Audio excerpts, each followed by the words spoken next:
Kagaya ng Christmas bonus at 13th month pay, knows nyo ba ang Christmas gift ng iba sa kanilang sarili?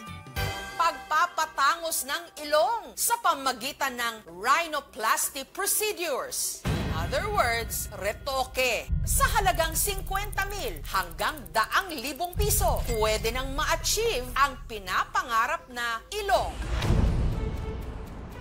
Pero ang OFW mula Japan na si Rosalie, ang nagastos niya matapos sumailalim sa rhinoplasty procedure, umabot ng milyon-milyon. Nasa mga 3 to 4M yung nagastos na po. Ang kanya kasing operasyon, di umano, pumalpak. Hindi lang daw na impeksyon ang kanyang ilong, nalagay pa siya sa bingit ng kamatayan. Urgent na ako. May lasa na naman yung katawan ko ngayon. Ang pinakamatinding nangyari sa akin, namatay ako ng 16 minutes. Sa halip na tumangos, ganito na ang itsura ng kanyang ilong ngayon. Bulok yung yung pinaka-cartilage yun sa gitna, yung pinakabuto. Nose ko po!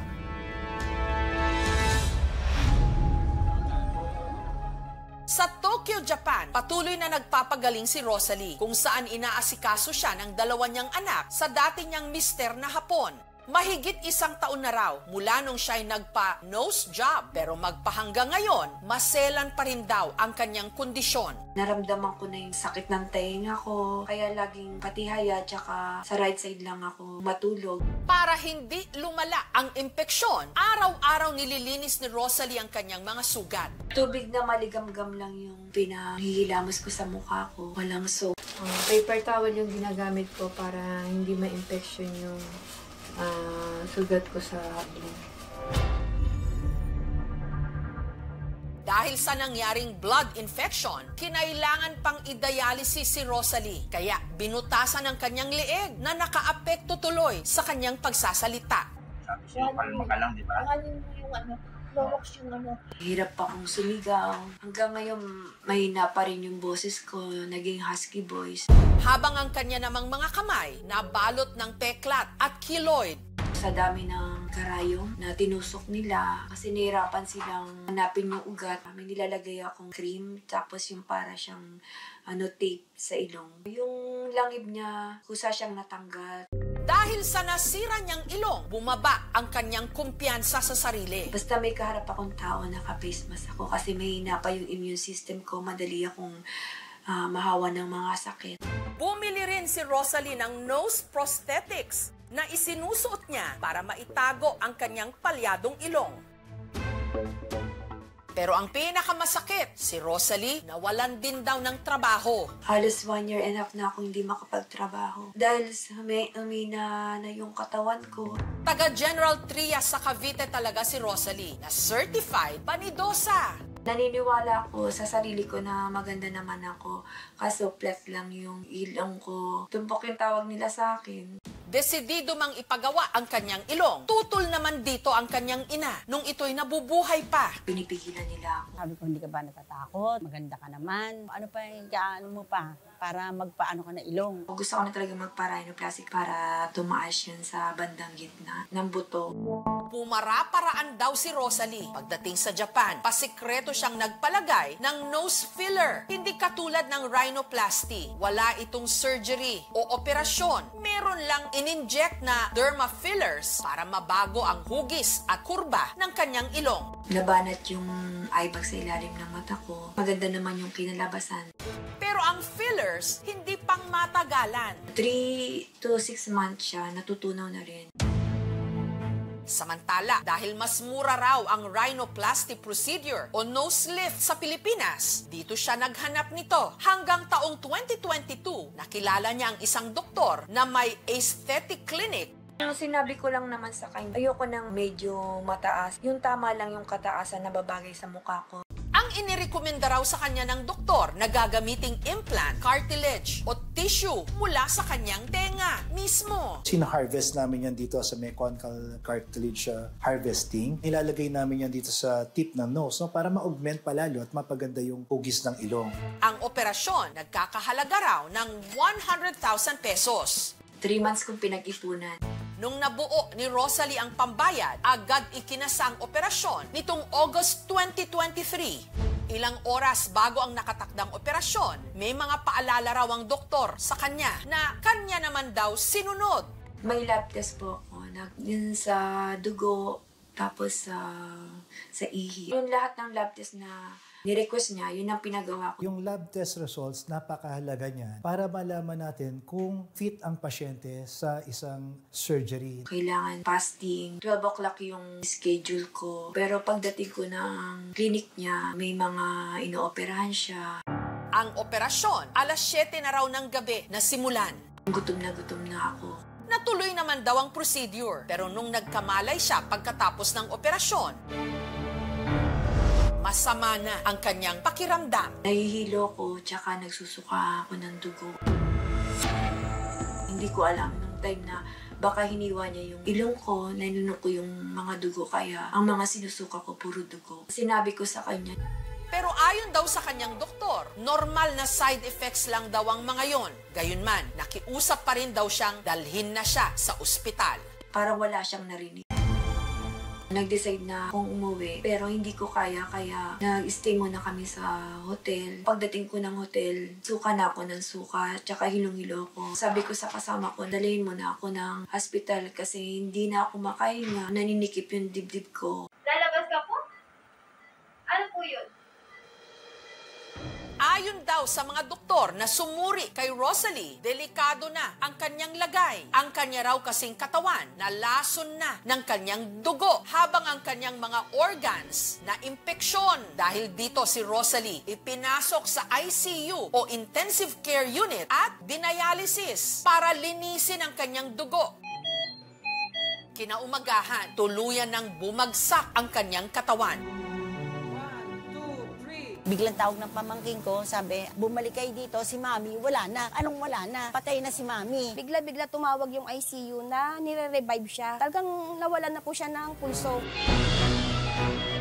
Nung mga sandaling yon, iisa lang daw ang tumatakbo sa kanyang isipan. Yung boses ng anak ko na sinasabi niya sa akin, Mama, lumaban ka. Lumaban ka. Yun ang naririnig ko nung time na nire-revive ako. Siguro talagang binigyan pa ako ng taas na mabuhay pa. Maliit pa yung dalawang anak ko. Binigyan niya ako ng second life. Tama na, Miming. Ilang araw matapos ang kanyang rhinoplasty procedure, ang ear cartilage na inilagay sa ilong ni Rosalie, pinatanggal niya. Pero laking gulat daw niya nung nakita ang nakuhang implant mula sa kanyang ilong. Hindi pala ear cartilage, kundi silicone implant.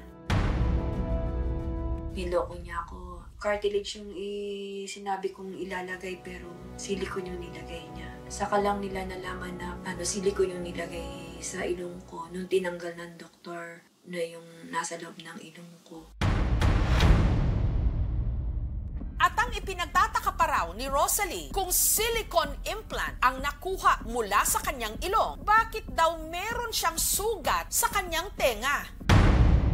Bakit kailangan mo magloko ng pasyente? Sana sinabi mo na lang na silicone lang yung kaya kong gawin. Kung sinabi mo sana sa akin, hindi sana ako nagpa-rhinoplasty sa'yo.